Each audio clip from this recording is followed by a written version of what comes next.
Hi guys, Hamster here. I'd like to talk to you guys about something that's happened recently in Louisiana, and I think more importantly, something that I think is potentially going to happen here in the United States. I think there's a storm coming, and an example of that is the recent storm, Hurricane Isaac, which hit the Gulf Coast a few days ago. Even though it was only a Category 1 hurricane, the areas it hit did cause some severe damage. Granted, it was more localized, wasn't as widespread, but if you got hit directly by it, you definitely got affected. And there are some people who are suffering. And it's not really about the hurricane as much as how people reacted to the hurricane. And I'd like to talk about one story that happened a couple days ago, where a gentleman by the name of Mark Knight went to see about getting some disaster food stamps. Now, this gentleman obviously felt that he needed assistance. Now, there's either two situations. Either this guy felt arrogant and that people owed him something, or he had failed to prepare and was in a situation where he felt he lost everything and was desperate. So this man was either desperate or felt entitled. Either one usually won't work out very well for you. So this gentleman went into the disaster food stamp location, which strangely enough was guarded by state police, local police, and National Guardsmen. So it must be rather severe if they have National Guard guarding a food stamp location. So this gentleman went in to apply for assistance, felt that he needed it or deserved it or it was owed to him and he should have it. I don't know which. I can't speak to the guy's mind, what was in his mind at the time. All I can go by is the information that I got, and my sources I got from the AP. I couldn't find any other sources. Everybody pretty much quoted the same AP story. So the gentleman was trying to get food stamps and was denied food stamps. Became rather agitated and very upset and left the facility. That's when somebody at the facility said, hey, this man's upset, and notified the authorities guarding the food stamp location and watched this guy. And he went out to his car, and what did he do? He went and got an AR-15. Now the news media is going to report this as an assault rifle in every article I've seen. He went out and got a fully loaded assault rifle. And we all know assault rifle is a term used by gun control people to demonize firearms, but I would consider an AR-15 a civilian version of a battle rifle. It's a formidable weapon. And it was loaded. They reported that he had many loaded magazines and a handgun.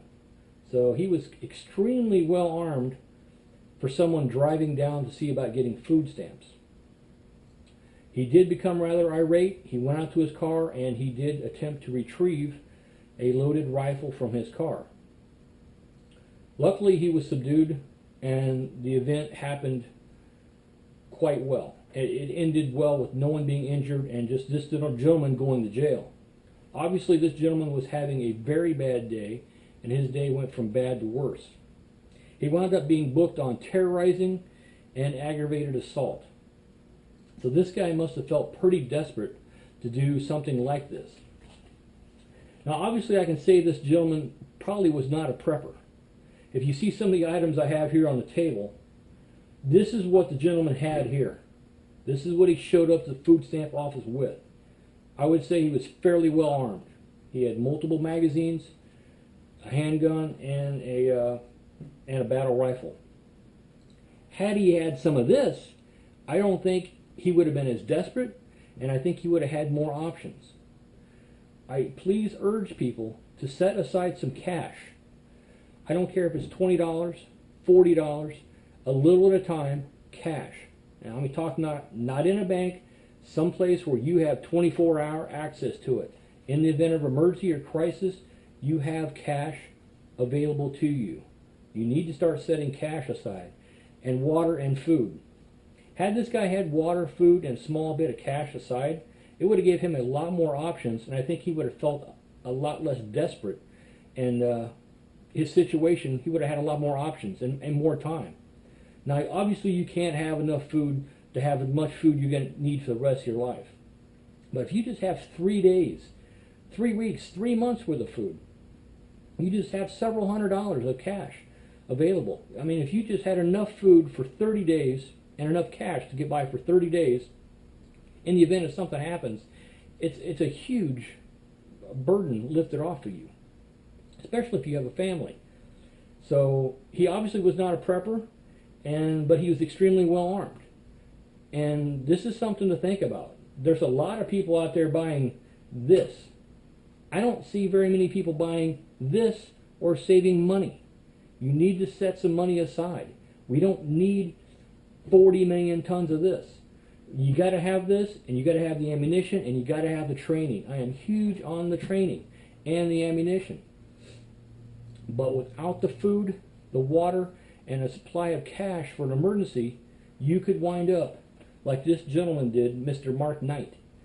I mean, he's sitting in jail at the St. John Baptist Parish in Louisiana right now for what he did. And I can't condone what he did. What he did was wrong. But he either felt entitled or he felt that he lost everything and just lost it. But this was just one storm. And I feel there are many more storms coming to America. And there will be many more Mr. Knights, Mr. Mark Knights out there that will feel that they're entitled. They're going to take their firearms and they're going to take what they need. So I hope this is a lesson to somebody, and because this story has not really got much play with all the other events going on. But this should be a wake-up call that you need to be better prepared. And something else we can do, I urge people to do this. If they can take 1 can of food a week or a couple a month down to their local food bank and donate that, we can help people in our own community. This is a prime example. He turned to the government for help and they weren't able to help him. We need to help these people in our own community so they don't feel they need to resort to their firearm. So if you can please donate some extra food to the food banks and help take care of our friends, our family, our neighbors. But before you can do this, you need to make sure you're prepared. If you're prepared, then you have the time and ability to help somebody else. So if the government can't help these people, then we need to step up and take responsibility and help the people in our community. So please donate to your local food bank. Please make sure you set aside cash for yourself and your family, and make sure you have food and water set aside, so in an event of a storm, of any kind of storm, an economic storm that could be coming, you don't turn into one of these people and resort to this. I don't want to have to, see other guys do this. Not everyone who buys firearms is a prepper. That's a sad reality. We're probably a very small minority of firearm owners. So that's something we're going to have to deal with, especially when they become hungry and looking for food. So if we can be prepared for ourselves and then help out our community by donating to the food banks, we can get through this storm. We're Americans. So thanks for watching.